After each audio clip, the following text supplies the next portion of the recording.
Hey, I'm John Cannell, and today on Preppy Kitchen we're making some crisp and golden Belgian waffles. So let's get started. First off, preheat your waffle maker. I would choose maybe a 3 or so. You want to go on the crisper side, understanding that the first waffle will be a little darker. Okay, now in a large bowl, we're going to whisk together the dry ingredients, starting with 2 1/4 cups of all-purpose flour. That is 270 grams. The flour goes in the bowl. We're not making pasta. There are 2 leavening agents here. 1, baking powder. I'm gonna use 4 teaspoons. 1, 2, and 4. Working with the baking powder will be all of our fluffed up egg whites. They're gonna be really expanding once they get heated up and make this the fluffiest, most amazing crispy waffle ever. For some contrast, 3/4 of a teaspoon of salt. This is an estimate. I'm gonna tell you why. I develop my recipes, and most people develop recipes, with kosher sea salt. The grain sizes are all the same, and sea salt is nice and mellow. But at home, you might have iodized table salt, which is extra salty and harsh. You might have diamond crystal, which is less salty and even more mellow than sea salt. So know your salt, use what you want. Half a teaspoon if it's extra salty, maybe up to a teaspoon if you really like that bite. To sweeten things up and soften our waffles so they're not bready, but like nice and cakey, I'm adding 50 grams or 1/4 cup of granulated sugar. Grab a whisk and mix it up. If you're not a morning person but love delicious things in the morning, you have a couple options. You can mix up the wet and the dry ingredients and have them like waiting, like dry ingredients covered on the counter, wet ingredients in the fridge. Or make these waffles ahead of time and freeze them, and then you just pop them into the toaster and they are good as golden. I make giant batches of waffles and then I heat them as needed, and it's such a time saver. Everyone's happy. If you love delicious things but haven't subscribed to the channel yet, hit that sub button and enjoy all the delicious things on the horizon. There's 2 new recipes every single week and lots of shorts too. My scale is done. My waffle maker is ready. I'm gonna grab a medium bowl and get my wet ingredients together. This recipe has 2 eggs, but we have to separate them. The yolks are gonna go into the medium mixing bowl, and the egg whites will go into the other, smaller medium mixing bowl. Okay, number 1. I should say there are different types of Belgian waffles. I might consider the ultra traditional one to be a yeasted variety. So it has a little bit of a breadier texture and it's leavened naturally with yeast. This, I think, is the quicker and easier version, which is more common. We have the egg whites that are going to heat up in the waffle iron, and all those little bubbles will puff up and really push the waffle and give you a very airy interior with a nice crisp edge. Now, to the egg yolks, I'm adding 2 cups of whole milk.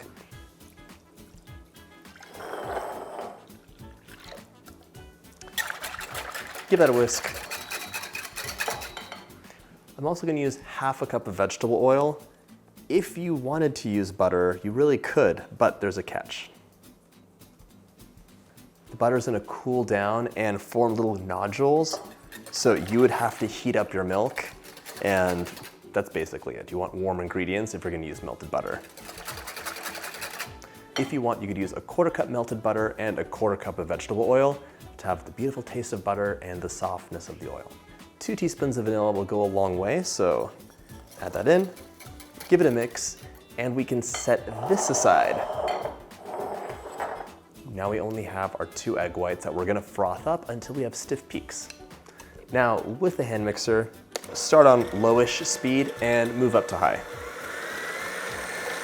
This recipe is pretty foolproof, but if you wanted to, you could add some sugar to the egg whites, so reserve some from the dry mixture, add some in here. I think it could give you a bit of a stiffer meringue that'll fold in really well.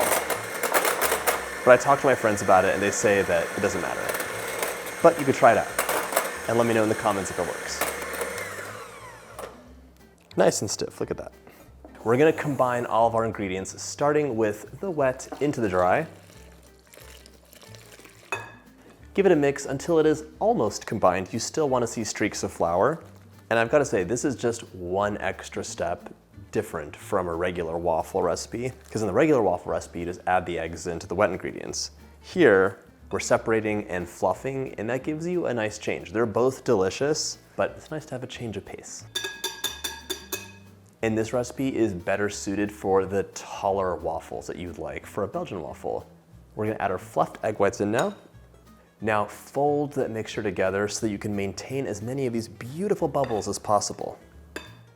Scoop up, cut through, scoop up, cut through. Or you're cutting into the egg whites to fold it together without crushing. So fold as carefully as you can, but then at the end, you're always gonna have little lumps of egg hanging out, and then you're just gonna gently stir it together. The idea is you're folding the mixture together to lighten it up, and then once it's fairly light, you can do some mixing without doing a lot of damage.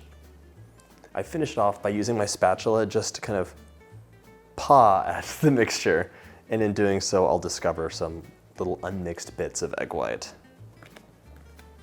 This looks nice. My waffle iron is ready. I actually turned it off because it kept beeping at me nonstop.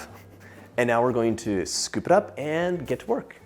Before you get started, grab a wire rack. You want to put your waffles on here as you cook them because the steam will go through and they'll stay nice and crisp. If you pop them onto a plate, they'll get kind of like soggy on the bottom, which is not delicious. All right. You want about 1/3 of a cup, but it really depends on your waffle maker. Everyone's different, so read the instructions. All right. Close it up and wait for the beep.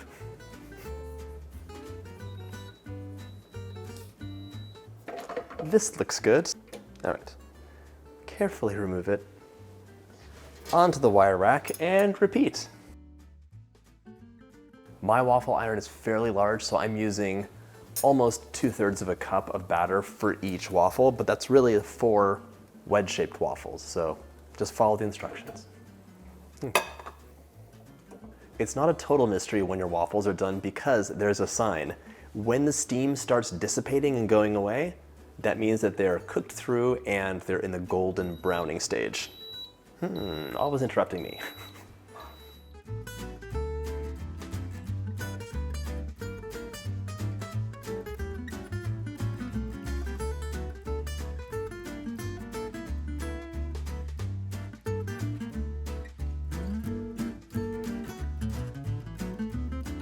Fluffy, golden, and a perfect vehicle for berries, whipped cream, and lots of syrup. I hope you get a chance to make this recipe, and if you like this video, check out my breakfast playlist.